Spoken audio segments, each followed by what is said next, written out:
birovni hozir ayblamoqchi emasman, lekin bu narsani tegiga yetish uchun telefon bor. Biz hozir qonuniy davlatda yashayapmiz hammamiz.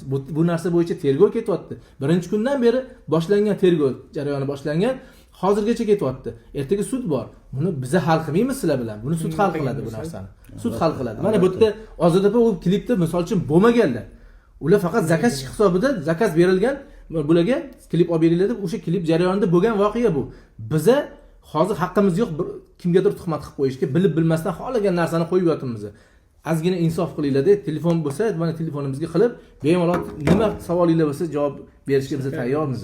Yo, o'sha men internet saytdagilarga aytmoqchiman. Sizlar nimaga kelmayapsizlar? Kelinglar, ko'ringlar, hammasini ko'rasizlar. Videolarigacha, zapslarigacha hammasi bor. Uy talab qilgan hammasi bor, hammasi bor.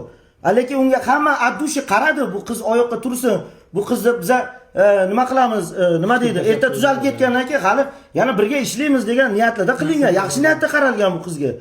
Lekin endi insof bilan oxiriga kelib mashina uy deyish endi birovning nomini yolg'on ma'lumotlar chiqarib, u yoqda meni nomimni bulg'ab, men u yerda men operatorman. Meni operator qilib chaqirishgan. Menga nima olish kerak bo'lsa, motor deganman, bo'ldi. Bu syomka bu. Men ishim mana shu, motor deganman, syomka qilish kerak bo'lgan, kadrni olish. Meni vazifam shu. Meni vazifam uni boshqasiga qarash emas.